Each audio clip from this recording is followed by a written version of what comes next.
What's up, Speak For Yourself listeners? It's your boy Shay Sharp, co-host of FS1's Undisputed. I wanted to tell you about my new podcast, Club Shay Shay, where we always do something before two something. Each week, I sit down with a guest for a drink and conversation, and as host and proprietor of Club Shay Shay, I've welcomed in esteemed guests such as Snoop Dogg, Floyd Money Mayweather, LeVar Ball, Isaiah Thomas, just to mention a few. Whether I'm talking to an athlete, a musician, an actor, or a lifelong friend, Club Shay Shay is a place where people share inspiring and motivational stories about their journeys to prominence. The new episode drops every Monday on Apple Podcasts, Spotify, or wherever you get your podcasts. Subscribe to Club Shay Shay now and make sure you never miss a new episode. Now, back to Speak For Yourself. Welcome to Speak For Yourself, people. I'm LeVar Arrington, along with my guys Slicks, Rick the Bucher, and G&J, my man Greg Jennings. We're in for Marcellus Wiley and Mr. Macho Acho. Let's get things started. No, we're going to try to drive this thing right. Let's go to Seattle. Oh, yeah. In Seattle, Russell Wilson's agent said he's not requested a trade from the Seattle Seahawks, but he did list 4 teams that he would go to if a move happened. The Seahawks star has done a lot of venting this offseason, and now The Athletic reports Russ is frustrated with Pete Carroll and his sons and believes they, quote, answer to no one in Seattle. Big G&J, should Russell want to leave Seattle and go somewhere else and find greener pastures? Yes, he should. Oh, man, here we go. He should. I knew you weren't going to like this response and this answer, but that's the fact. When you own a business, LeVar, yes, and you are the owner and you have employees, you rank those employees and you look for a manager, someone who can run your business, someone who can run with your vision and help you facilitate and operate at a high level and manage the others around you. That's the quarterback in the National Football League to these organizations. They are the managers. They are the most valuable asset that a team can have on the football field. And Russell Wilson right now is not feeling it. And when you feel like you haven't had the input or your thoughts aren't being considered or taken into even consideration, that's a problem. That's problematic. So regardless of how much I'm willing to pay someone, they're out. Their thought process is, I need to go somewhere where I'm wanted, where my decisions or my thoughts really matter. That's what Russell Wilson is feeling like right now. And so if he does feel like that, which he's expressed, then yes, look for other areas to go. Look for other organizations to play for. And that's fine. It may not be the greenest of grass, like everybody always say, but it's not about the dollar, I don't believe, for Russell Wilson. It's about being able to have some input. And when we look at what Tom Brady did, and this all goes to Tom Brady, when we look at the fun he was able to have, how he was able to bring guys in, and they were able to really take what he said and implement it, that's what quarterbacks in this league are looking for. Listen, I'll say this. He shouldn't want to leave Seattle. Sometimes you look back on a relationship and you have way fonder memories after the relationship has ended. And I think that this could be one of those situations for Russell Wilson. He doesn't really realize how good that relationship has been, even if you've seen the rough parts that you didn't like, the things that you mentioned, Greg, having more of a say, being able to manage the way that he wants to manage. Russell Wilson has built quite a reputation being a part of this Seattle Seahawks team, and a lot of due in part to the assistance and the help of those people that he's saying have no type of recourse, no type of answering that they have to do. You do what you want to do, but once you detonated what Russell Wilson has detonated, he's going to eventually have to move on. Is that now or is that later? I think the more he continues to put out there, the more that he releases to the media, it does become a media circus, a distraction to the Seattle Seahawks inside that locker room, inside that building. And it makes it very difficult to try to mend fences and move forward after that. So, Rick, as I look at this and I say to myself, should he want to move on? He shouldn't want to move on. But now I I'm looking at it and feeling like he has to move on based on the things that he said. Yeah, I'm not convinced yet that he has to move on, but relationships, no matter how good they are, sometimes they run their course. And this one started with him going to Super Bowls, 2 in the first 3 years. But where have we been the last few years? 1 playoff win in the last 4 years.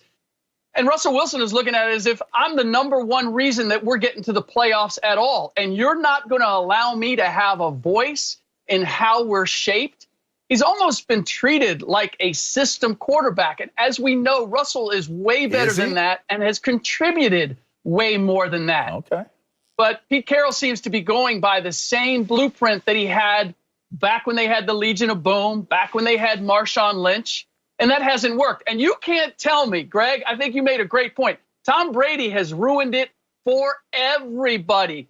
And Russell Wilson decided to give himself a front row seat and see just how much fun it is to go to another team where you are valued to the level that you think you should be. I mean, what a mistake. You're going to go there and watch that and he had to be thinking, oh, man, all this time, I thought he was just putting up with being in New England, and he had to be with Bill Belichick to get Super Bowls, and now you're telling me you can go someplace else, and they're going to build around you, and they're going to recognize you for what you accomplished.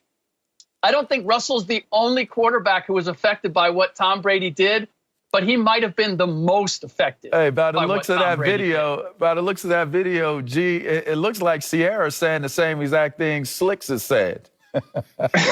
Just imagine, you could be here. Well, Rick, you bring up an interesting point. Like and I believe it's more than just about what Tom Brady was able to do where he ended up in Tampa Bay. It was how much he meant to the team that he left. And I think players are looking at this, especially quarterbacks, like, okay, you think you can continue to have the type of success without me? Try it. And it goes back to value, how a player feels when it comes to their value. Russell Wilson wants to have say.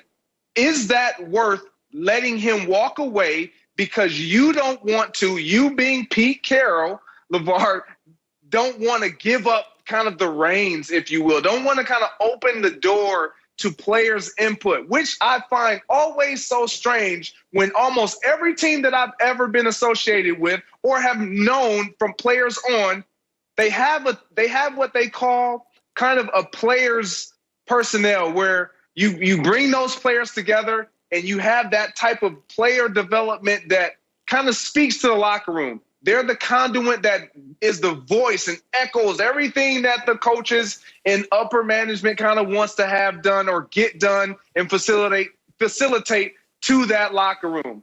I've never been a part of any of those where the quarterback doesn't have a say or hasn't been involved. So if you want players to be involved, let them be involved, especially when you know that they have the best interest of the team as well. And Russell Wilson, I don't believe this is about being selfish and him wanting to just stack his stats and put his numbers up. Every player across the NFL wants to do that. But ultimately, the goal is to win. Russell Wilson wants to win, and he believes that the best way for them to be successful is for him to have some input. And I guarantee you, if we were to take a poll on the players on that Seattle Seahawks team, would you rather have Russell Wilson's input or not? I think they would weigh heavily on rather having his input and moving forward. I think that is a great point. But I also look at it from the standpoint of if he's not being selfish, and I say that without wanting to be disrespectful or offensive in saying it. If he's not being selfish, Seattle is still where he should want to be. I can understand why he would want to go somewhere else. He's played at a very high level, as you mentioned, Rick. He's done all these things that have bought him the credibility, like you said, in the locker room, G&J. But it has not gained him enough credibility, nor reputationally speaking, enough to be an MVP, a legitimate MVP guy in this league. It's missing. It's an award that is not on his shelf. It's an award that I know if you're playing at as high level as Russell Wilson has played at, you want to have an opportunity to be that guy. I think a lot of what's driving Russell Wilson to feel the way that he feels is his legacy, is the respect that he wants to have when he's done playing this game. He goes somewhere else, say Dallas. Hey, you go somewhere like Chicago, where the team is much better than what people give it credit for, and you go there and you go head-to-head twice a year with who, G&J? We all know, right? The MVP of the league. I think that Russell Wilson is on a one-way course, a collision course with destiny in his mind to become a perennial MVP candidate and maybe winner of it, while trying to create that legacy with more Super Bowls and showing that the legitimacy of what it is that he feels he's bringing to the table is definitely worth all of that and maybe then some. Yeah, but LeVar, to win MVP, you know that you have to have a vehicle around you. It's not just you. Agreed. You have to have the weapons and the game plan that is going to allow you to succeed. And I think those are the things that Russell feels are missing. And otherwise, he is MVP caliber, but it's the Seahawks that are holding him back from being able to achieve that. To your point about wanting to leave or that he shouldn't want to leave, I agree with you, actually. And I don't think that he wants to leave. And I think it's clear in the way he's approached this, because he hasn't said, I want to leave. He said, if I left, these are the teams that I want to go to. Slick. This is a way of saying, I really don't want to leave, but if you guys don't do what I ask, then I've already thought about it enough that I've got some ideas of where I want to go. The thing that doesn't make any sense to me is his list. I mean, the Cowboys? What about the Cowboys says that you're going to win MVP with the Cowboys? We'll the touch Bears. on that. What? The Raiders. What? Now, the Saints, that's the one. That's the one that I could say he's a younger version of Drew Brees. They were on the cusp of being there. He's got the wide receivers. He's got the line. He's got like all the tools there to be able to go. But this list suggests to me that this is really not about, I want to be someplace else. It's more like, I want to be here, but I want a seat at the table. And I'm serious enough about it that I've put a list of teams together where I'll go if you don't give me that. And I'll add to that. I think it's a culmination of all of that. But let's not forget Russell Wilson's age is playing a factor here. And Rick, I'll come back and say, I do believe he wants out.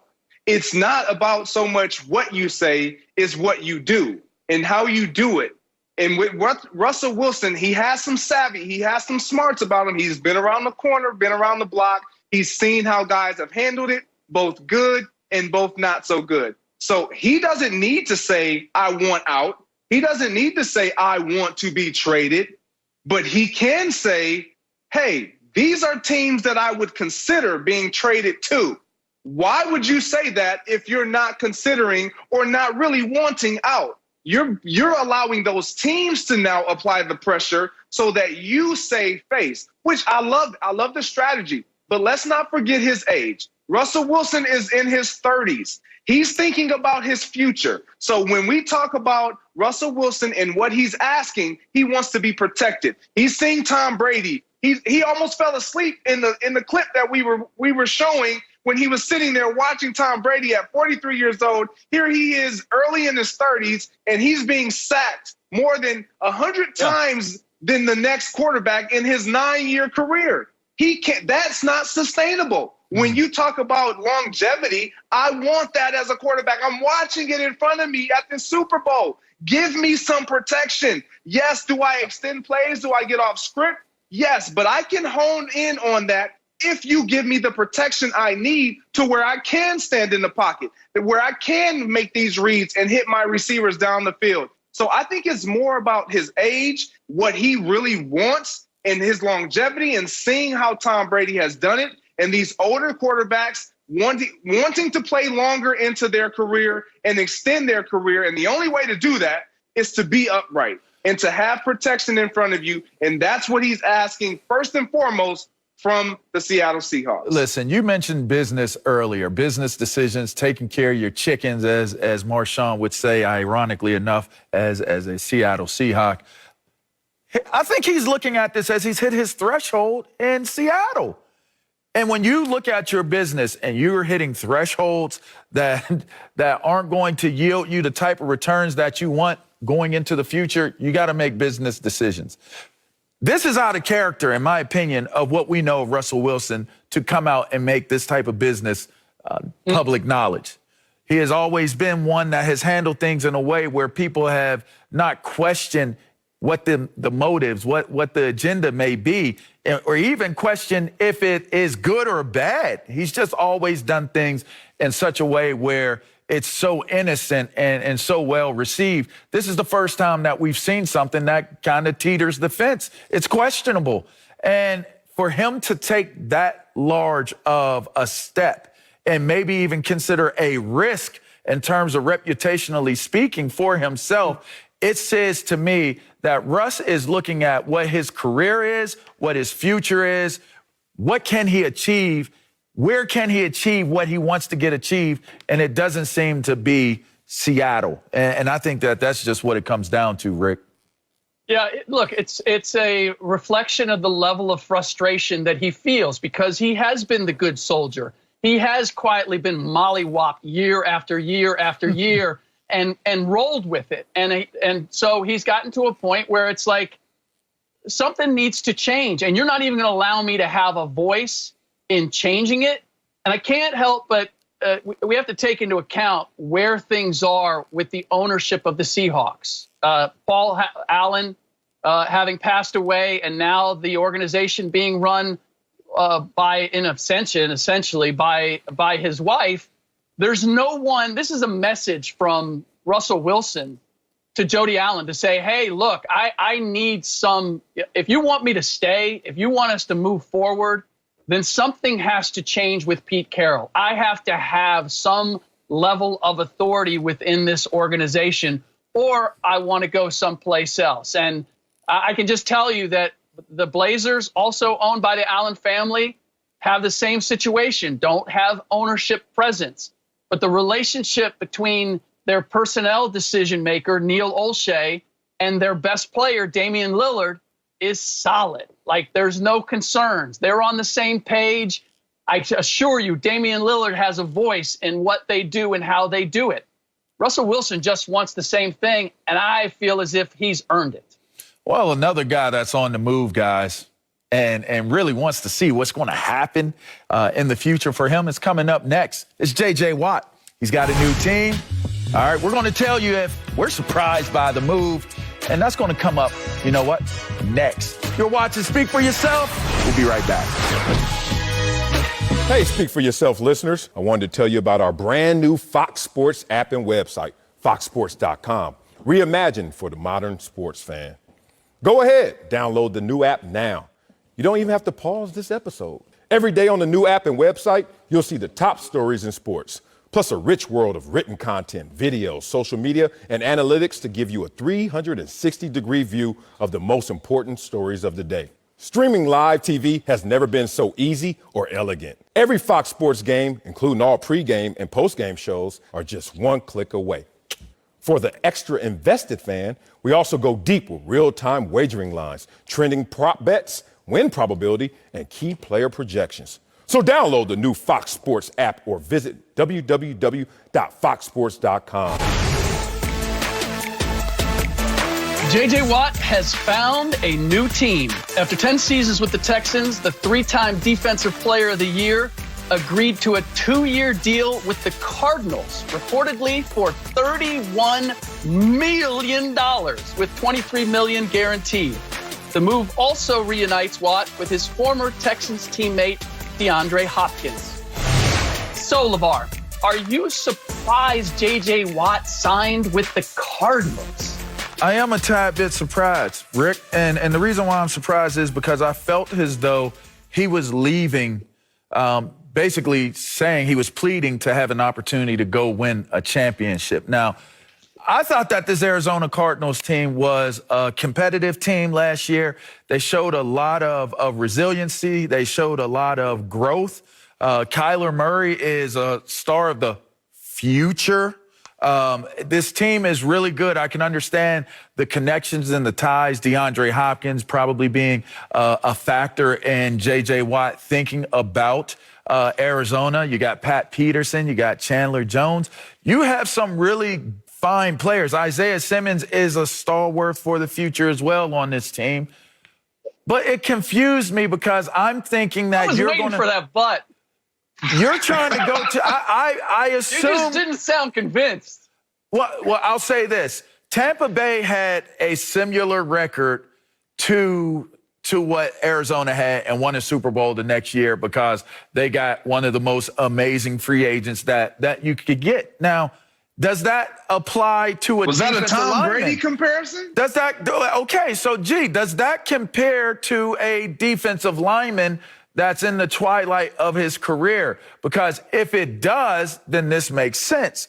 But if it doesn't, then I feel as though now I have to question J.J. Watt's sincerity and genuineness of why he tried to get up out of Dodge in Houston, which now makes me look at Deshaun Watson and say there is something going on in Houston. So for me, I look at it and I say, face value, I'm a tad bit confused by it because I thought he would have gone to a team like Kansas City, like Tampa Bay, take less money and get an opportunity to get a ring. But he got a good payday. I'm not counting anybody's money. I'm okay with it, G&J. It just confused me in terms of if you're trying to get that Super Bowl ring. I don't know that was the decision to make. Yeah, for me, when I first heard the news, first off, I'm going to say yes. I was surprised. And then I was like, what? And then I was a little disappointed. All of these reasons being because after listening to J.J. Watt, after calling their games this year, a couple of their games, and sitting down and talking to him and hearing the disgust in his voice, but the desire to just win, have an opportunity to win. I'm not talking about being competitive. I'm talking about winning, like it all. That's what he really wanted going into the back end of his career.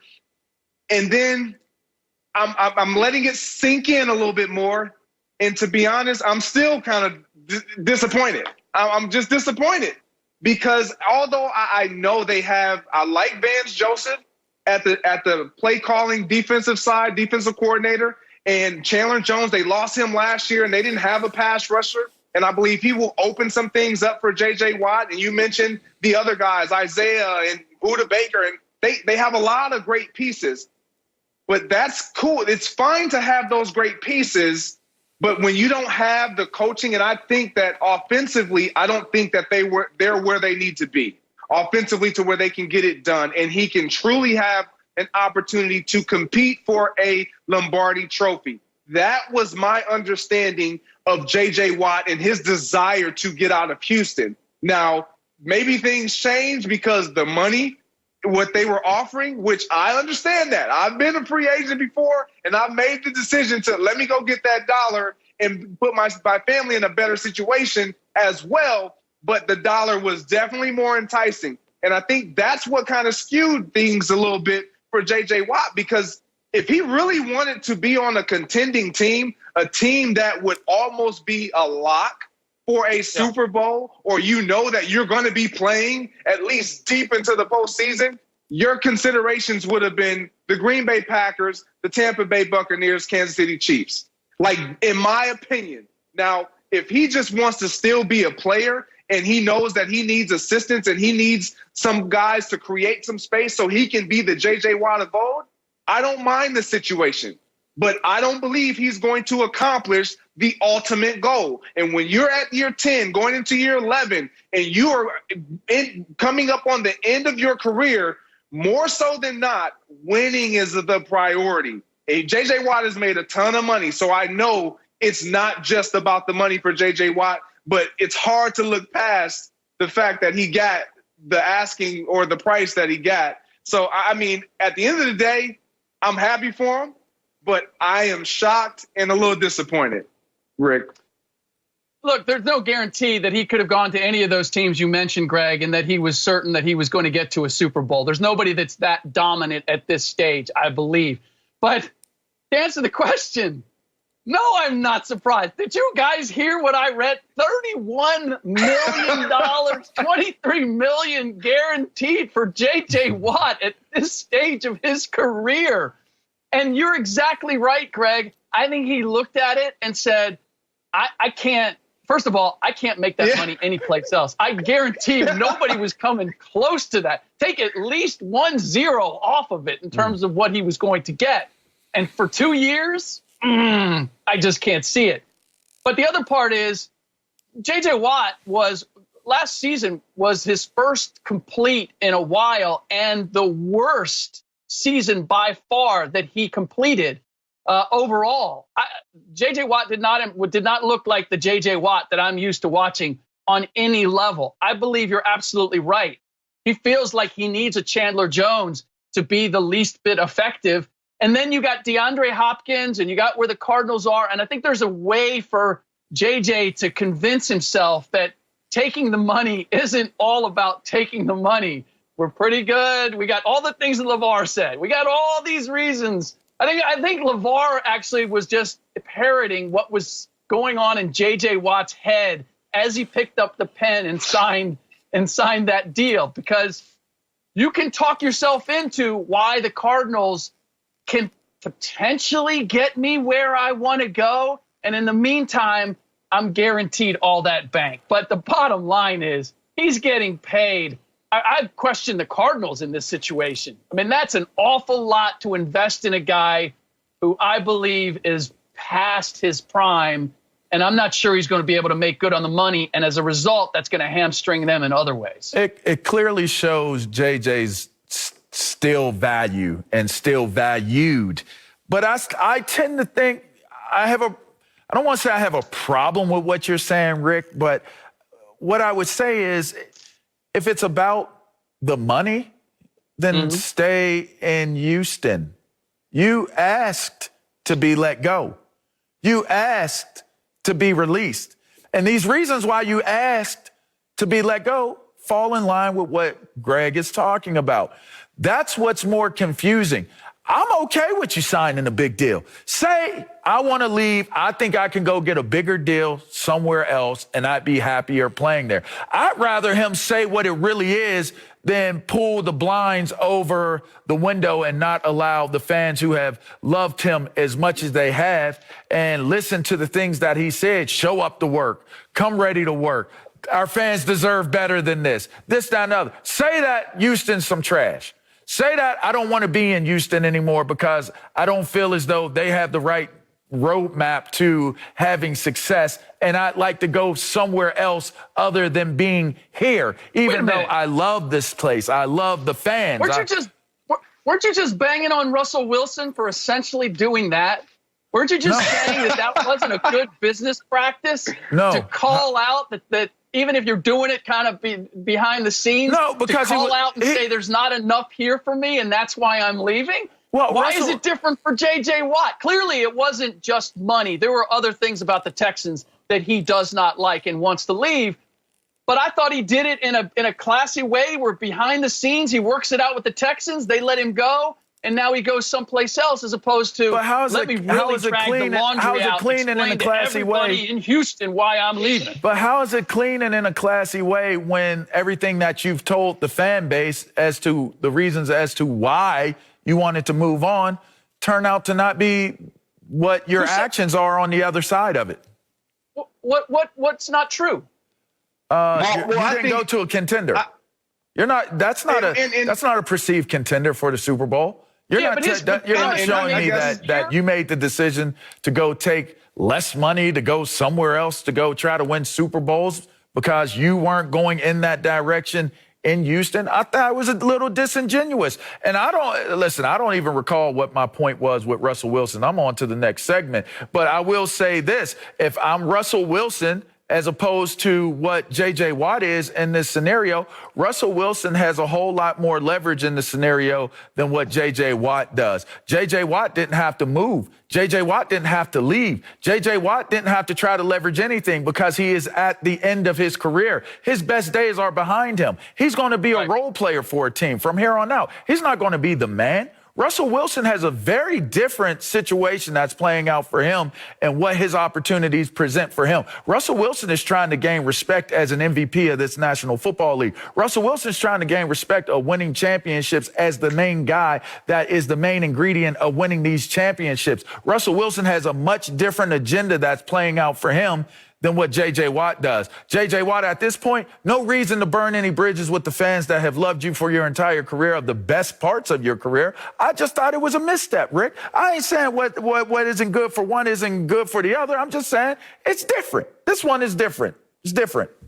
Yeah, and I think this is where, as media, we kind of go wrong when we put our ideologies on someone else, our assumptions on someone else. And I think for me, when I listened to J.J. Watt, when I sat down with J.J. Watt and I heard him express the feelings and those sentiments and that emotion that he talked with and he spoke with, it made me believe that he's going to go to some team that literally, I know, Rick, you say there's no guarantee, but there's almost a guaranteed amount of success that you can get if you know that you're going to Tampa or you're going to Green Bay, because history tells you the path for them is already pretty much written. They have the pieces. I can add to that. And it's no longer about the money. However, solely locking on JJ, I am not mad at you, my friend, because when you are at the back end of your career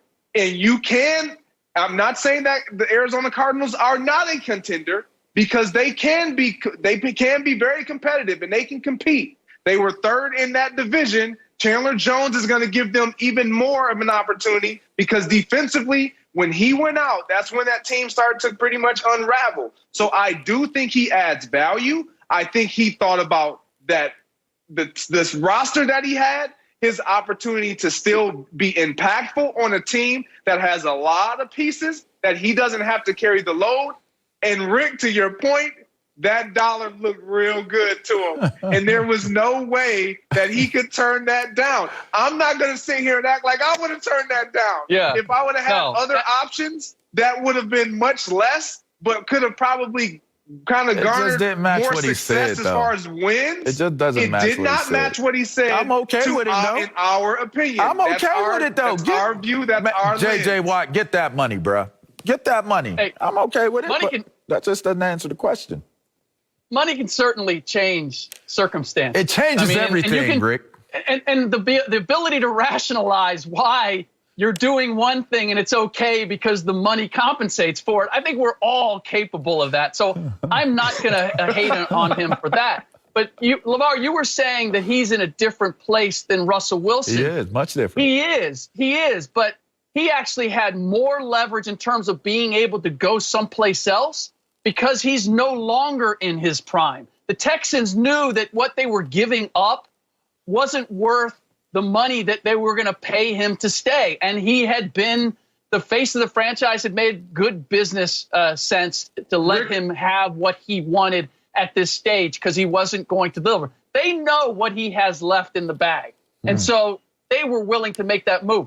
The Seahawks also know what Russell Wilson has and the value of a quarterback in today's NFL. And they don't want to see him go without some sort of compensation. Texans were in a different place with J.J. Watt, and that worked for him. And boy, did it ever, because I said it, but the Cardinals investing that much in J.J. Watt at this stage, they're going to win the press conference. Everybody's going to be excited. I need to see that money pay off, that salary pay off on the field next year, and I'm not convinced, with or without Chandler Jones, that that's going to happen. I will say this, Rick. I am not convinced that he is done and that he is not the J.J. Watt that we once. I know he doesn't have the same motor, but he led that team in almost every statistical category defensively, with the exception of one, I believe, and with no help. And he played 16 games. With no other defensive lineman. He played an entire season. And so we don't know the greatness that we're missing out on when you don't have pieces. When you look to your left, you look to your right, and there's no help. You can't win by yourself in this league. And so I truly believe he tried to go to a situation where obviously the money is what it is, but he also saw the personnel. And I believe Van Joseph plays a huge part because of how he uses his guys and how he schemes the guys and how he gets after the quarterback in a variety of ways. That is appealing to a player who is in his prime, who still feel like he does have motor left and a lot more to give, but he doesn't have to give it on every single down, and it's all on him. That's where J.J. Watt is in his career. That's what he saw in the Arizona Cardinals, and he was able to get compensated pretty nicely for it, so he wins. Speaking of missing out on greatness, coming up next, is Dak Prescott on his way out of Dallas? Yeah, we'll discuss that one next. You're watching Speak for Yourself. Hey, Speak for Yourself listeners. It's Charlotte Wilder here to tell you about my new podcast with Mark Titus called the People's Sports Podcast. It comes out every Thursday, and Mark and I take one of the big stories of the week, and then we go off on tangents you never saw coming. This might mean that we start talking about the Dodgers winning the World Series and end up wondering if Knicks fans deserve happiness. Or begin with LeBron's greatness and end up drafting our ultimate beer league softball team made up of old athletes. Whatever it is, the only rule of the show is that it has to be fun and funny, because these days we could all use as many laughs as we can get. So check it out wherever you get your podcasts and come down weird sports rabbit holes with us. We can't wait to have you. Now, back to Speak for Yourself. Welcome back to Speak for Yourself. The Cowboys have until March 9th to decide if Dak Prescott will be franchise tagged again. The Dallas Morning News says the quarterback movement in the last couple of years, like Tom Brady to the Bucs and more recently Carson Wentz to the Colts, has resembled the NBA with stars like LeBron James and Kawhi Leonard switching teams. LeVar, is this NBA-like movement good for Dak Prescott? I don't believe so. And I know a lot of people believe that Dak has a lot of leverage. I keep hearing all the leverage that Dak has leading into getting this major contract that he's seeking. You know what, fellas? We were having this same discussion this same exact time last year about all of the leverage that Dak Prescott had going into his negotiations and getting things done. How did that play out? Not very well. So when you look at the disgruntled quarterbacks that are demanding what they want to demand. Last year, that's Tom Brady and Aaron Rodgers. Aaron Rodgers is still going to be a part of the Green Bay Packers and was a part of the Green Bay Packers. Tom Brady was on his way out, so that's just parting shots. He ends up going somewhere else as a free agent. We're not talking about free agents here. We're talking about somebody who's heading for a franchise tag because his representation and the organization and Dak Prescott can't get to a even ground to pull the trigger on a long-term contract. Take that into consideration with Deshaun Watson, under contract. Large contract. Russell Wilson, under contract. Nice size contract. These guys are leveraging that NBA type of mentality to shake things up. Dak Prescott is not doing that. Dak just wants his money. And this could work against him because, well, when you think about this Cowboys team, they're worth $5.7 billion, Rick. According to Forbes, $1.3 billion more than the next closest team in the New England Patriots. You know what that says? Maybe you'd land a Deshaun Watson. Maybe you land a Russell Wilson. It doesn't necessarily play to Dak Prescott's advantage unless he says to the Dallas Cowboys organization, can we please find a solution to what the numbers should and could be where we can close this thing up and close this thing out? I'm not mad at that. I'm with you. I don't think this benefits Dak Prescott whatsoever. I think it's completely different in his situation, and it could be to his detriment when we look at Dak Prescott and then the other quarterbacks that are asking out. the Deshaun Watsons, the Russell Wilsons. He hasn't axed out, but he pretty much wants out. Like, where does Dak Prescott fall? He's not at the top. When you look at the NBA and these guys who kind of make their decisions for themselves and then bring others along with them, they're elite stars. Dak Prescott is yet to even hit that category with the Dallas Cowboys. And so it's a little different. It could be detrimental for him, where Deshaun Watson, yeah, he's going to have any and everybody trying to phone down the Texans and get a deal done or get trade offers in to acquire his abilities and his talents. I'm not sure, and I'm not so certain that would be the case for Dak Prescott. I'm not at all saying that he's not worth it, but when you have a player who is in question, even with his own team, within his own home, within his own current situation, and then he got hurt, and now you have something else to kind of create pause, why would someone else then jump at that situation and say, oh, we want him, and allow him to dictate where he goes? That's not Dak Prescott's situation. I believe he's not even in the elite category, and the name and his statistics, they're great. They're all awesome, but he's not proven to be a Russell Wilson. He's not proven to be Deshaun Watson. Like, in whether he is or not, that's to any individual in their opinion. But to the Dallas Cowboys, I truly believe if this was Deshaun Watson, he would be under contract. If this was Russell Wilson, he would be under contract. So it's a different situation for Dak Prescott, and I don't think it benefits him with this being this whole NBA type thought of creating your own destiny and creating your own path and doing what it is you want to draw other talent to come with you. Yeah, I'm not buying the Dallas Morning News' supposition that quarterbacks in the NFL now have the same mobility and liberty that superstars in the NBA have. But to answer the question, is it good for Dak Prescott? Hell yeah, it's good for Dak Prescott. Anybody who's a quarterback in the NFL right now, life has never been better than it is right now. They're skewing the rules in your favor. Over the last 3 years, the salaries have practically doubled at the top. To your point, Greg, what has Dak Prescott done over the last year? He got hurt, and yet the price tag on him, even as a franchise tag, Don't do it. just continues to go up without him having done anything. Dak is like all the cryptocurrencies. Name a cryptocurrency that's not Bitcoin. All of them are rising in value. Why? Because everybody's believing in Bitcoin, and they just figure that cryptocurrency is going to be the next big thing. Dak Prescott is benefiting from that in the biggest way possible. It may not be with the Dallas Cowboys, but considering what he's done, I mean, all the names you mentioned, the guys who got paid, like, he's going to commensurate to that.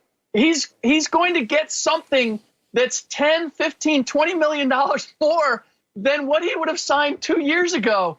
And what has he done over the span of those 2 years? Certainly nothing that would warrant an increase to that level. So I don't know where it plays out, but ultimately, if you can be a quarterback in the NFL right now, chances are you're going to gain some cheese and you're going to be protected in a way that you never have before. Life is good for Dak Prescott. We just don't know how good quite yet. The problem with your logic, Rick, is look at it this way. This is how this could jack Dak Prescott up. I'm going to give it to you straight. Think about this. Right. If you guys right now, G&J, Slicks, could unload one Ezekiel Elliott right now, would you unload him? If you could. If you could get rid of that contract that he fought so hard to get from you, would you unload that contract? Yes or no? Just simply yes or no? Yes. Yes? Yes. Slick? Yes. Yes. Okay. Here's the problem. There was not a market for that, right? Until this NBA leverage mindset of quarterbacks became prominent. You know why? Because now a market was created with Deshaun Watson and with Russell Wilson. If I'm Russell Wilson, I'm looking at... Wait. Okay. The guys of a market, until I see one of these guys actually move, Well, you got it's in his prime. I'm not talking about Carson Wentz. Carson Wentz is damaged goods. Right. This is why. In a different place. He's got a relationship where that's like the J.J. Watt thing. You've done your service here. You want to go? We'll let you go. Coach wants you to go. Hold on. This is a different thing. Hold on, Slicks. Hold on. Let me get you to where I'm taking you, because I got this roadmap plotted out, and I know exactly where the stops are and where the destination is. This is really good. Now, check your boy out, right? Shotgun. The market has been created ever since Deshaun Watson and Russell Wilson have said that they want to move on. They want to have an opportunity to move on. You can't move on Dak Prescott until you solidify some type of deal. So we got to seemingly think that they got to do a franchise tag at the least to be able to deal one Dak Prescott, right? Well, think about this. What if I got rid of, what if I get rid of a contract that I don't want, bring in a much lesser of a contract with a better upgrade quarterback to my organization? If I got to give up a provisional pick to send Ezekiel Elliott and a provisional pick to the Seattle Seahawks to get Russell Wilson in a trade, I don't even have to swap. I don't even have to do it. You know why? Because now I have a quarterback, and where I was in position as Dak Prescott to get this contract or even get a franchise tag, now what happens, Greg Jennings? You tell me. He becomes a free agent. He is let go from that team, and now you have accomplished getting rid of a major contract of a player who's grossly underachieving under the new contract that he has, and you got a quarterback that puts you in contention position immediately upon getting him in town. That's why something like this, when a market is created out of NBA flexing in the NFL, it creates a turbulent type of scenario for certain players. And I think one of those players it gets turbulent for is Dak Prescott. That's the roadmap, Rick. For me, well, that's one heck of a roadmap. I don't know who's going to take that roadmap and actually drive down it, but it's sensible. It's more sensible. It's more sensible. It's sensible. You kind of went off road there a couple times. No, it didn't go off the road. That's very. If you think about it, it's very sensible. But for me, it goes back to where Dak Prescott is currently at, and he's a Dallas Cowboy, and his future is in question. Whether they are admitting to that or not, they haven't locked in on a deal. They haven't even locked in on a franchise tag with Dak Prescott, because I truly believe they're uncertain about, is he the guy? Now, what he's shown us tells us that he can get it done, but is it getting it done to where it makes their team a contender? And that's what I think the Dallas Cowboys is weighing out. So for me, this doesn't benefit Dak Prescott. Like, Rick, you're saying it's good for him as a quarterback. Yeah, but Dak Prescott is on the lesser end of all of that. It's great for Deshaun Watson. It's excellent for Russell Wilson.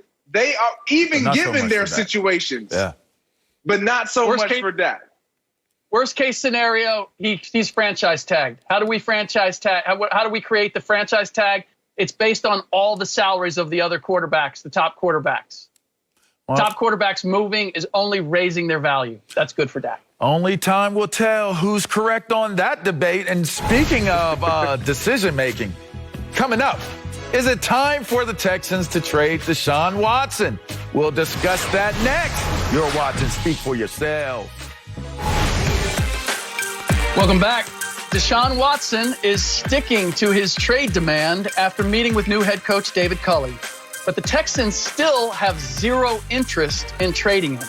Houston Chronicle wrote that it's, quote, time for the Texans to entertain offers for Deshaun. They added that Watson appears to be willing to sit out and lose millions, and at some point, Houston needs to let reality sit in. LeVar, you're up first. Yeah. So, should the Texans entertain offers for Deshaun Watson? Yes. They have to entertain offers. And listen, you have to entertain offers even if there isn't beef. This is a team that is in dire need of a facelift. They need to rebuild. They need to rethink. They need to redo. There's just a lot of re-ups that have to take place with this Houston Texans team. You see the big stars, some getting out of Dodge, some wanting to get out of Dodge. You got to entertain it, because if you can get a compensation package that could allow for somebody coming in as a new coaching staff to be able to look through what this draft class looks like, the trade value of some of the free agents that are out there, you have to rethink how you are going to structure this team moving forward. That's bigger than any one player. If you had a fully bought in Deshaun Watson and he was okay with them building this team around him and his brilliance as a player, then you don't necessarily have to go down the road of executing what the trade looks like. But even then, if somebody offered you something that could help you reshape, redefine, and rebuild your team, you have to entertain that. That's just what business is. But it certainly is an easier decision to make when you have a player as good as he is saying, I won't even play. I will sit out. You got to try to get some value, because it looks as though the only value you may get is going after his contract if he doesn't play. Yeah, the Texans, they have no choice, really. They're going to have to answer those phone calls and literally start entertaining something, unless they just figure they're going to bite the bullet and gamble whether or not Deshaun Watson's going to put that uniform on again. And I don't believe he is. Like, he is very adamant. When you see a coaching regime change and you were told you were going to be a part of the conversations about that change moving forward, and you're not, and then you sit down with the new regime that comes in and you look them in the eye, Rick, and you say, I don't want to be here. I don't want to have any parts of what you guys are considering doing moving forward. Why is that? Because they're strapped. They're handcuffed.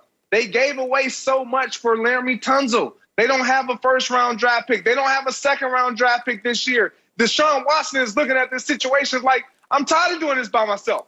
J.J. Watt, you let him go, so just let me go too. Like, he's the only good thing that's going on in the Houston Texans organization right now. But if you acquire some assets for him, now you can rebuild, and you can get quite a bit for Deshaun Watson. And then you can kind of get rid of some of these other guys. When you look at their most their valuable player outside of Deshaun Watson this year, that's a free agent, it's Will Fuller.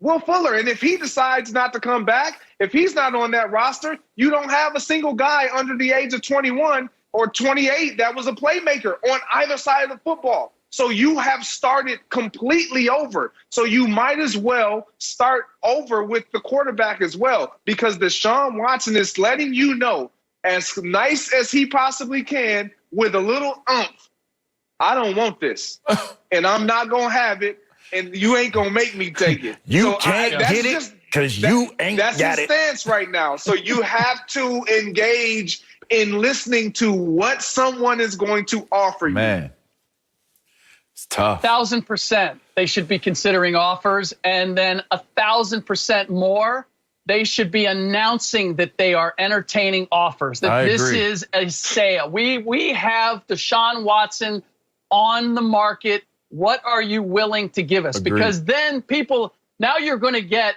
the fan bases in those cities that desperately need a quarterback, putting pressure on their teams to go and get Deshaun Watson.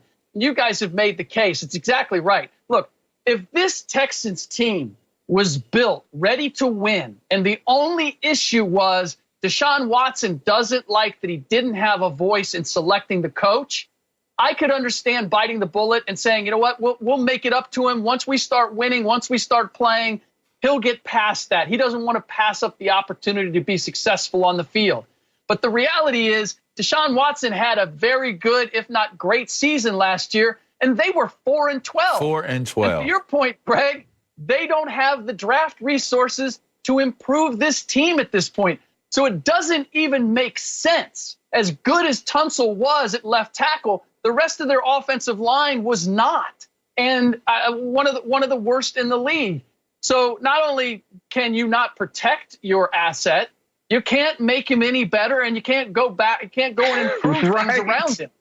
So ultimately, now think on the other hand, the starter kit that you could get for Deshaun Watson right now at this point in his career, a quarterback of his magnitude in the league right now, you could get everything you needed, whether it convinces Will Fuller to go elsewhere or not. You could get the starter you need to rebuild this team, which is exactly where they are. It doesn't even make any sense to hold on to Deshaun Watson, being unhappy or not, because you don't have a team that he can lead anywhere meaningful. I've had a conversation with several different people who know Deshaun very well. And the things that I got from them in terms of conversational pieces were how loyal he is, how gracious and humble a person that he is, how hard of a worker he is, and how much people really, truly like the young man. This was from several different people, several different places, not in one area. I made some calls because I wanted to understand this a little bit better. The value here that was lost was the trust and the belief that Deshaun Watson had in this Houston Texans team, the organization. I can relate to what Deshaun Watson is feeling right now today in terms of thinking that I'm going to give my all to this organization, and giving my all would mean that you're going to give me your all for us to be able to figure this thing out. When it became apparent and evident that that commitment wasn't being reciprocated back to one Deshaun Watson, it totally created a disconnect. If my brilliance as a football player, which he had a brilliant season, I think we would all agree, and it led to 4 wins, and you can't have a conversation with me about us working together to try to figure out how to rectify the situation together as a group. You're telling me that there are things that are more important to you than winning. And if that's my situation, people asking, well, why did he sign that major contract? Why would you do this and then now hold the organization hostage? Is it Deshaun Watson holding the organization hostage, or are we now looking at an organization holding a guy that wants to win and has shown you on the field that he wants to win and said as much, help me to help us to help this situation, and you didn't do it? Is that organization holding Deshaun Watson hostage at this point would be the better question. And I agree with you 100%, Rick.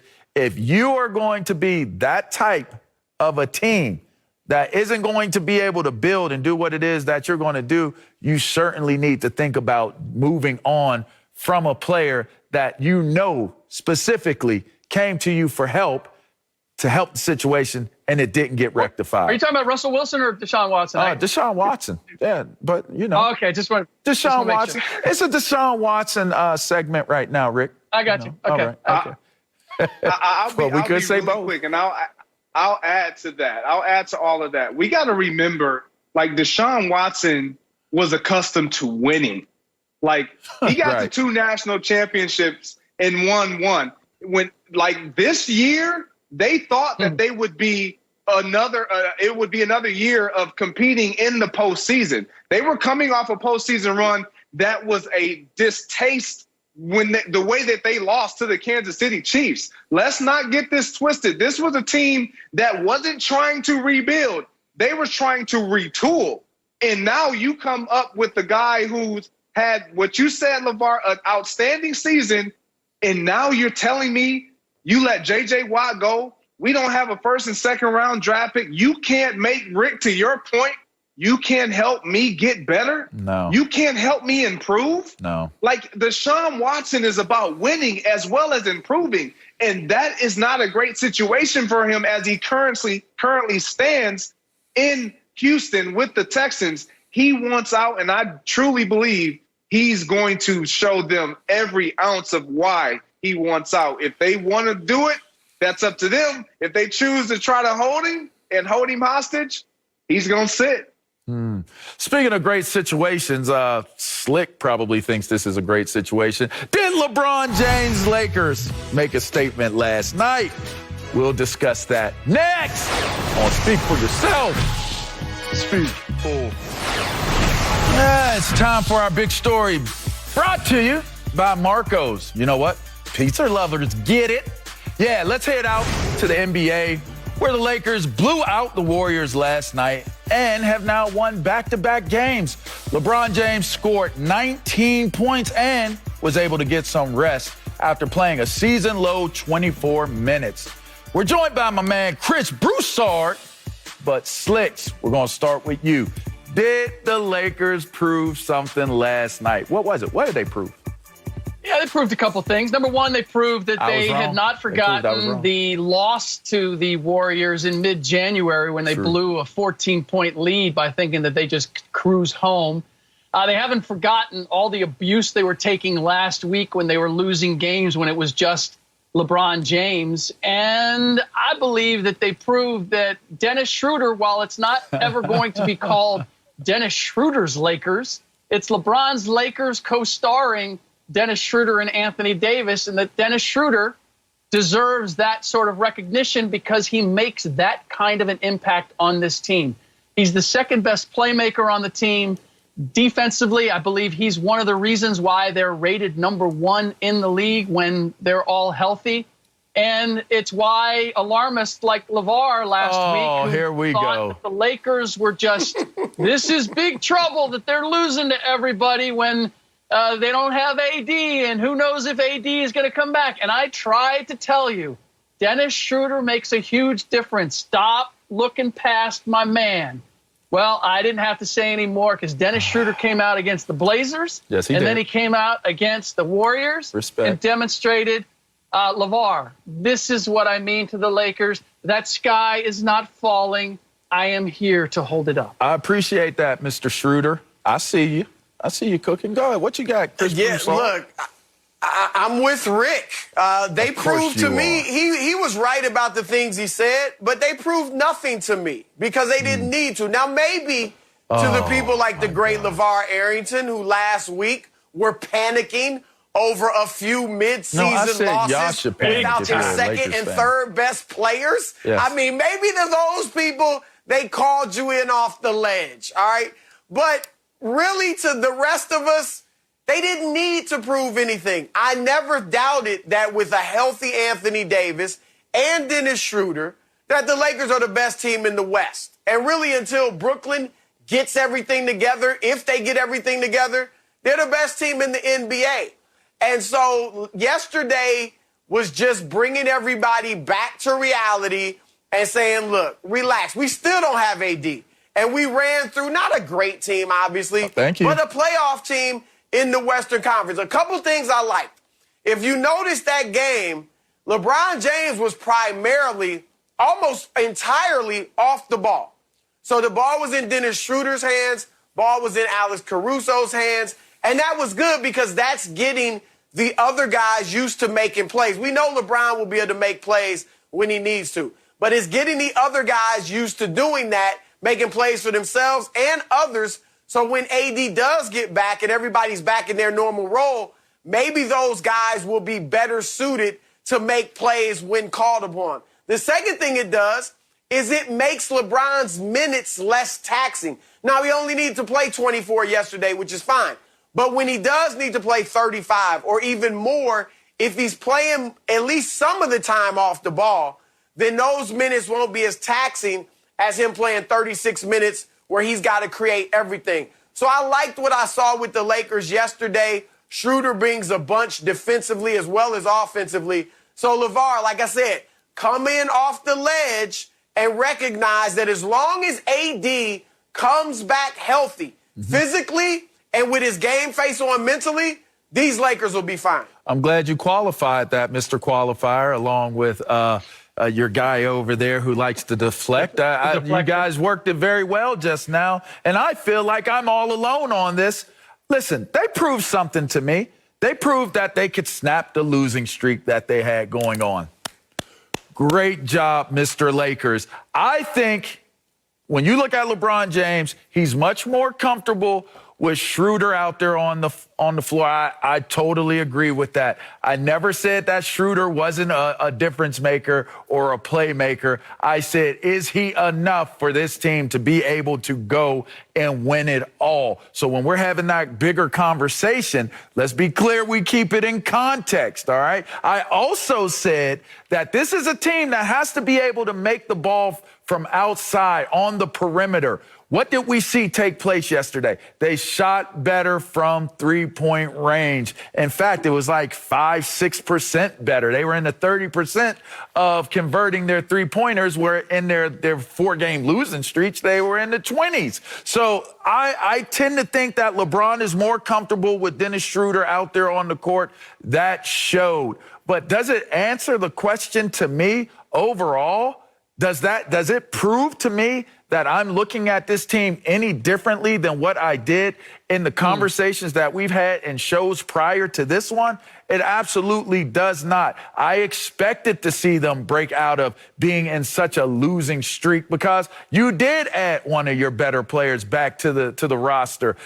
Where is AD going to be? What type of player is he going to be when he returns? That's going to be what answers the questions for me. So if you're telling me that I need to tell those fans that were standing on the ledge to get off of it because of what took place over the last two games, I think you're giving them false hope. And you got to also take a look at the fact that when as you move into the second half of the season, you'll learn a whole lot more about if this team can win games the old-fashioned way. And that's getting it into the paint and banging it and being able to score that way, because I do not see the way they won that game against the Bucks. Or not the Bucks. Who did they just beat? The Warriors. Golden State. I do not see that being a sustainable way of being able to continue to win. And that's just, for me, that's my biggest concern, is that if you're going to play small ball and shoot from the outside in the perimeters, I don't think that that's sustainable, and that is cause for concern. That's actually a fair point. If this becomes a three-point shooting contest, playing small ball against the Brooklyn Nets or the Milwaukee Bucks, the Lakers' ability to win that way is fair. But, LeVar, don't act like you were inside the building and all of those fans were out on the ledge and you just didn't have the grist that you needed to be able to convince them to come back in off the ledge. You were out there with them thinking, this is bad news for the Lakers. They're down and they're not going to get up. You know who else is down? The Warriors are down. And this is also, if there was anything else proved, is that there are teams, Lakers, LeBron being one, that are going to take full advantage of seeing Steph Curry and Draymond Green miserable and unable to flex or shimmy or do all the things they did when they were ruling the roost. That the opportunity to play against those two guys as the remnants of the Warriors' dominance and to get some payback and to drag them the way that the Warriors dragged so many teams over the previous 3-4 years, that there's a certain level of enjoyment that was missed last year when they played because Steph got hurt so early. Draymond Green was out for a variety of reasons. This is the first time that everybody's getting a legitimate shot to say, oh, let's see how you feel when you're on the other side of the fence. And that's why the Lakers weren't gonna pull up. They weren't gonna slow down. Teams have an opportunity to give it to the Warriors. They're gonna give it to them with both barrels.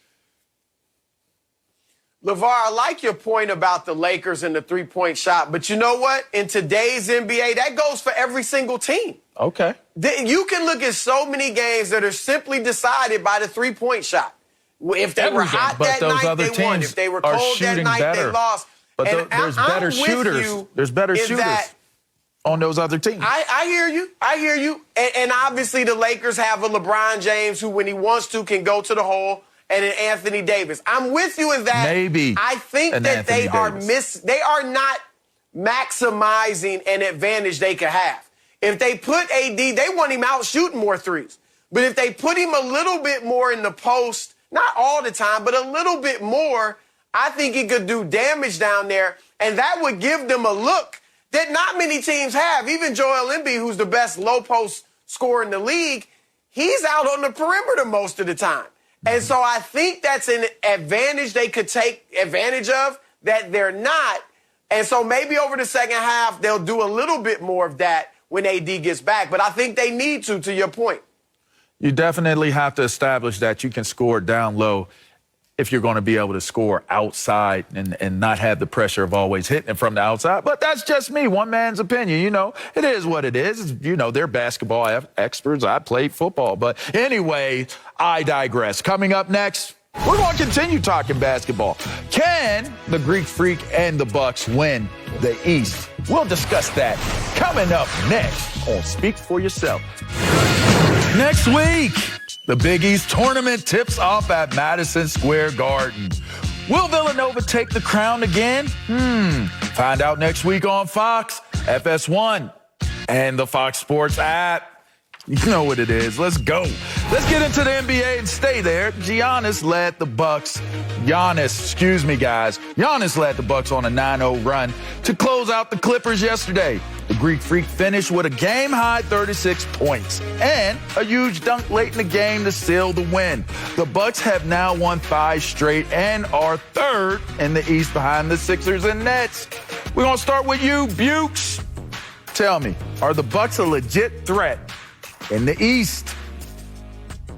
Technically, yes, because the East is wide open. The last team from the East to win the championship, the Toronto Raptors, are not that anymore. The last team to go to the finals from the East, the Miami Heat, are not that anymore. So there isn't a defined team that the Bucks have to beat, and so by default, they are one of the teams capable of coming out of the East. But realistically, no, because what we saw against the Clippers is not an indication that Giannis is any better of a closer than he's been before. Getting a dunk, a feed for a dunk when the Clippers don't rotate and fall asleep and are on the strong side is not an indicator that he's a closer.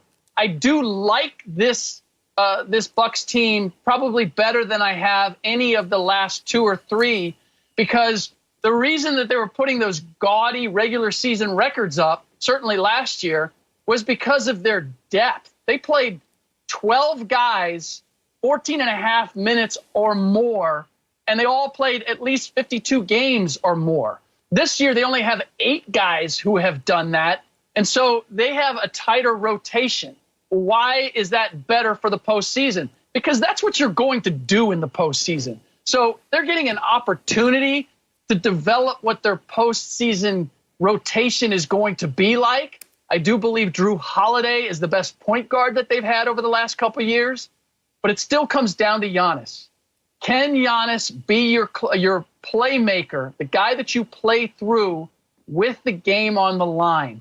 He has yet to demonstrate to me that he has the skill set necessary to be that guy. And until he is, the Bucks are not going to be championship worthy. Wow.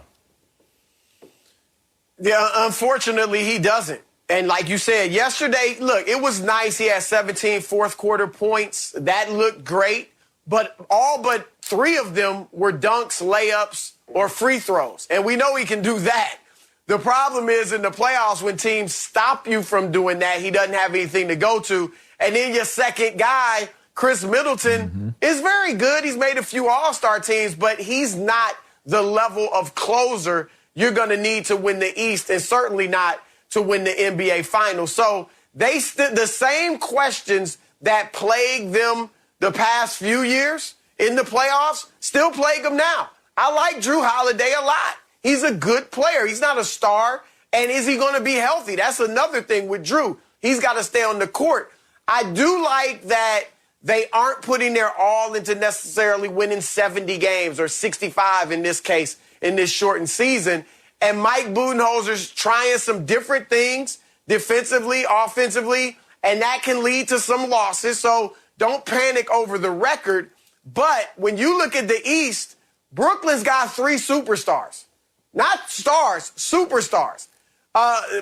Toronto, Rick was right about them. They're not what they used to be, but they're on the come up. They're playing okay. The second best team out East, though, Philadelphia, has a big 2.5, maybe 2 3/4, with Ben Simmons and Tobias Harris joining Joel Embiid. So at best, Milwaukee is the 3rd best team in the East. They're the 3rd best team. Do they have a shot?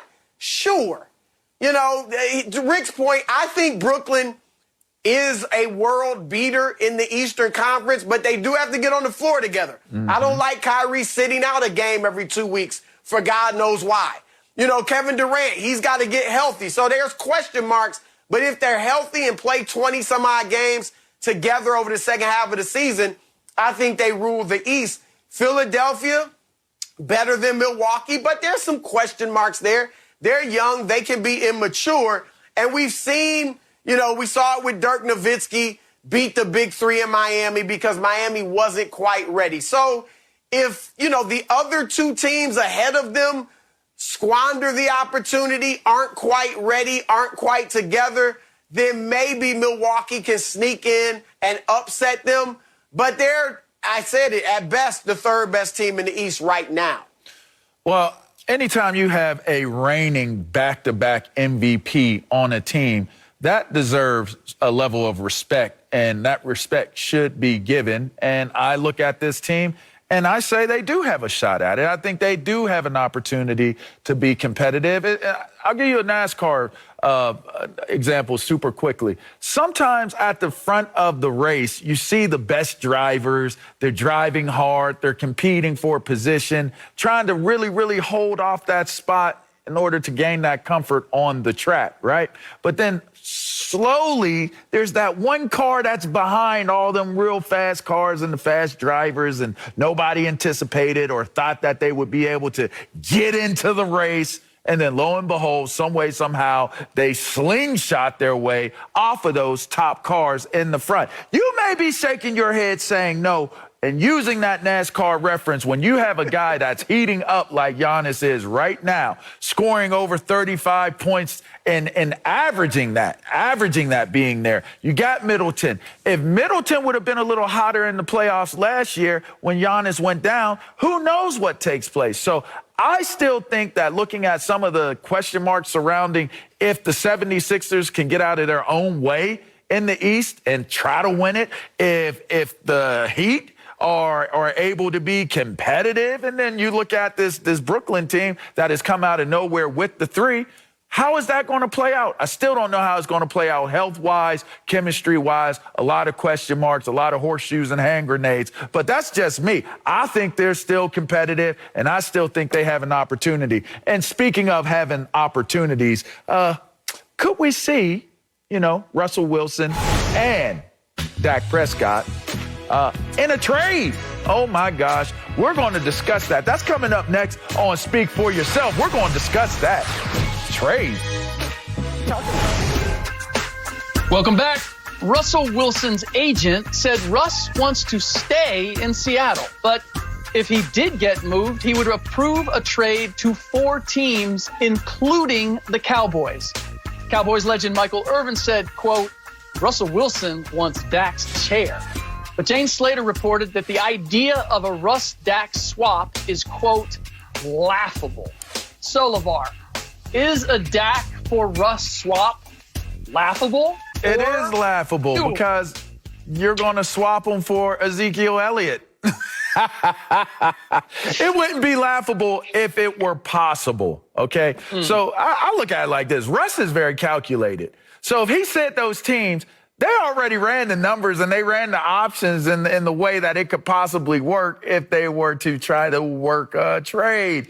That isn't going to work with doing a fair swap of Dak Prescott. And the reason being is, what team in their right mind would set themselves up to take on what Dallas is trying to figure out right now, that they've been trying to figure out for the last year or so. So I don't see it being one of those feasible situations that could take place. It would only be laughable in the sense that the numbers that are connected to it, whether it be the franchise tag or if they were to do a deal with him that he was accepting of, I just don't think that would be a deal that the Seattle Seahawks would want to take in exchange for Russell Wilson. That's it. You just said it right there. That's, for me, the Seattle Seahawks kind of dictate everything here as far as making it laughable or not. It's what they would be willing to take. I don't think that, or I do think that this is laughable, or excuse me, no, I don't think that it is laughable because you're marginally getting better if you're Dallas. I'm no disrespect to Russell Wilson. He is a great talent. His resume is much more extensive. We know what he's brought to the table for the Seattle Seahawks. However, I feel like Dallas believes statistically we're about even. Russell Wilson is not going to make us that much of a better team with what we need to improve on. But he's cheaper. Quarterback, I hear all of that, but quarterback is not going to, them getting Russell Wilson is not going to equate to them getting the Lombardi Trophy next year. They get Sierra. That's what their goals are. They get the whole family. Sierra. She's not going to get them a Lombardi Trophy either. And I just truly believe that when it comes to the Dallas Cowboys, they're sold on Dak, but they're not sold on Dak. But they don't want anybody else to touch Dak. So they're going to have to make some decisions. If Seattle Seahawks were to say, hey, you give me so-and-so, it's not going to be as easy as just a simple swap. It would be more assets that you would have to give up, which means you don't have the team that you thought you were going to have going into next year. You do have a quarterback, but you still are stuck not having the quality personnel around that quarterback that can equal Super Bowl opportunity. Fellas, this is both laughable and nonsensical. This conversation doesn't even take place. Are we forgetting that the Seahawks ended Tony Romo's career? Are we forgetting that whole scrum around Earl Thomas wanting to leave the Seahawks and go to the Cowboys? Are we ignoring the fact that quietly this is a rivalry in the NFC?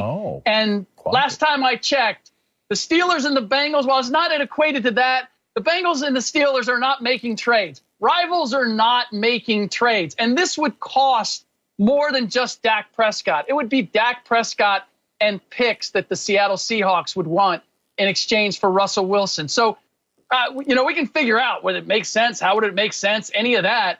The reality is these two teams are not even going to have a conversation because the last thing they want to do is to do something that would help the other. The only reason we're putting these two names together is because they're two quarterbacks that could potentially go someplace else, and they seem to be similar somewhat in their skill set. Although I do say, Greg, I think you're undervaluing Russell Wilson. Or I correct that. The Cowboys, if they think that he's only marginally better than Dak Prescott, are either way overvaluing Dak Prescott or way undervaluing Russell Wilson, because those two guys are not in the same zip code right now. Well, there have been some really spirited conversations surrounding quarterbacks on this show, I tell you. Coming up next, is Drew Brees retiring or not?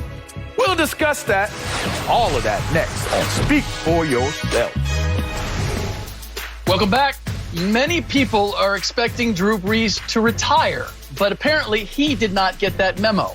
Brees has not announced if he's coming back next season, but he was working out this weekend, and his trainer posted, quote, "Not sure why he's so cray-cray today, but something must be brewing."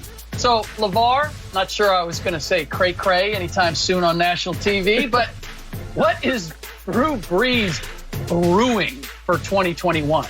He's a calculated dude. They didn't just put this out there for no reason. But, looking at the video, you're not going to convince me that he's preparing to try to win a Super Bowl based off of that footage. I'm sorry. That's just not. That's some backyard action. There's barely any weight on that. That's some before we go put some steaks on the grill, hang out, have a couple cold ones, and talk about good old war stories of playing ball. this isn't, I'm not, this is kind of overblown, but I'm not going to put dirt on my career. I still got some game left in me, and I still got a little bit of time to think about it. So I think that this is purely just me reminding y'all that Drew is still here, Brees is still here. Hey, Mr. Mayor, Miss Mayor. Hey, I know you had your what are they called? The umbrellas. What are they called? Y'all don't know in New Orleans. Anyways, it doesn't matter. The parasol, guys. Listen. Why you sitting there calling for Russ when you could be calling for Drew? Call for Drew, baby. Call for Drew. But I'm not making a big deal of it. He's just reminding us that he's still there. Maybe I'll retire. Maybe I'll come back. I don't know what I should take from that. But for me, I'll give you a quick story. So when I was making the decision to retire, I didn't verbally say anything to anyone. But I had already kind of made up in my mind that I was done. In my last year in Miami, it was like, I'm done after this. Even before the season was over, I'm done. I kind of knew I was done. But I was still training. I was still getting after it. I was still doing different workouts. I had switched up my training. And so this is Drew Brees still kind of going back and forth on whether or not he's going to hang it up. Like this video may not be telling, but he seriously has not come to a decision yet.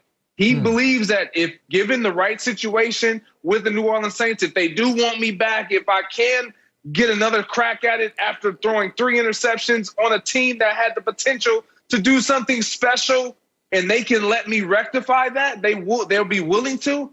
I'm going to come back. So I don't think this is a player that has really made up in his mind, even with his family, that he is done because he hasn't verbally said it out loud to those who matter most, which is us, Drew. You got to tell us. We're the media. We got to get this out for you. He is telling us, Greg. He's telling us that he's coming back. Because I'm not sure if it was Marcellus or it was LeVar, but one of you guys once told me that when you decide to retire, you might still work out, but the first thing that goes is the leg workout. I ain't doing the leg workouts anymore. I'll do the upper body beach workouts, but not the leg workouts. Not the legs. And what do we see him doing? That is a leg workout. So I fully expect that he's looking to come back because he has to be thinking, again, all roads lead back to Tom Brady. He's thinking, if I hadn't gotten hurt, Tom Brady's arm isn't what it once was. Okay, mine's not either. But if I'd been healthy, I could have been enjoying exactly what Tom Brady enjoyed. So maybe I can come back and we can make this happen because I'm still in a vehicle that is capable of going to a Super Bowl. And oh, by the way, the reason that I know that is because Russell Wilson decided to put my team on his list of places that he'd like to go. So clearly, the team around me is capable of getting it done. I believe that has to be the motivation. I just don't believe that he wants to go out the way last season ended.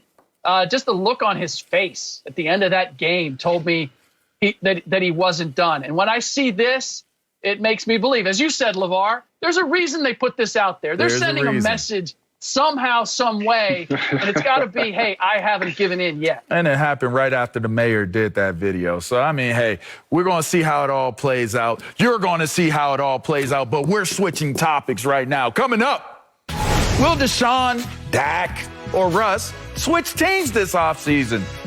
We'll discuss next. Speak for yourself. Welcome back. The QB carousel is in full swing this offseason. Dak Prescott could be franchise tagged again. Russell Wilson is frustrated in Seattle. Deshaun Watson is not budging on his trade demand to leave Houston.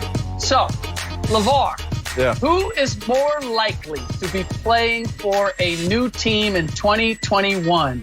Dak, Russ, or Deshaun? It has to be Russell Wilson.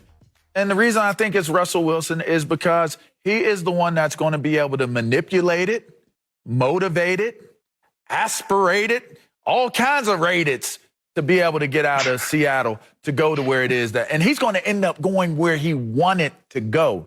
Watch how it all plays out. Russell Wilson. Oh, it's Deshaun Watson. He's the one that has stood up and said it with his chest. Get me up out of here. I want to trade. I'm demanding a trade. The other guys, there's mutual respect, or at least enough when you talk about Seattle and Russell Wilson, to where he has yet to really say what he really truly wants, and he's having others speak it for him. And then when you look at the Dallas Cowboys and Dak Prescott saying, I want to be a Cowboy. The Cowboys saying, Dak's our guy. So you got to kind of figure they're going to get something done. But that man down south that H-Town, I'm done. He said, I'm done. I'm done. I don't want to be here anymore. I don't want your milk You can and bring cookies. anybody. You can bring anybody in here that you want and rebuild, but it won't be with me. Yikes. Yeah.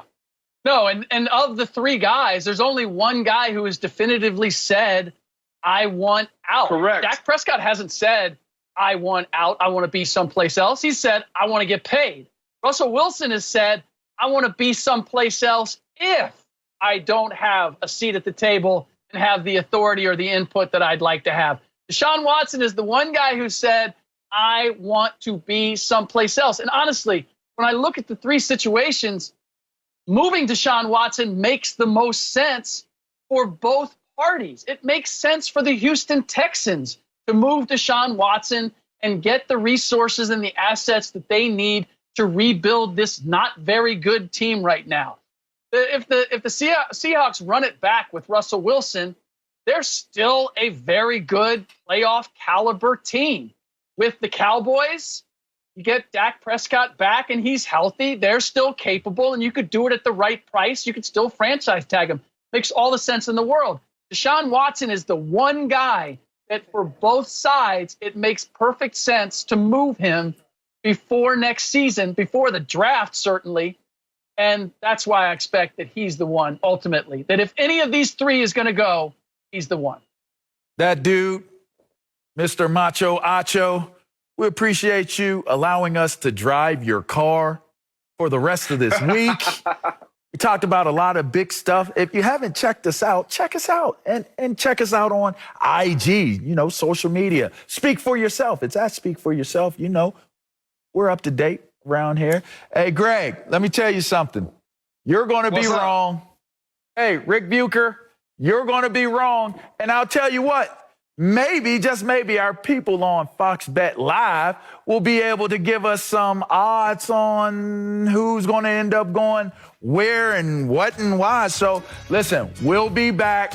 Don't worry, we got more for you tomorrow. Fox Bet Live coming up now.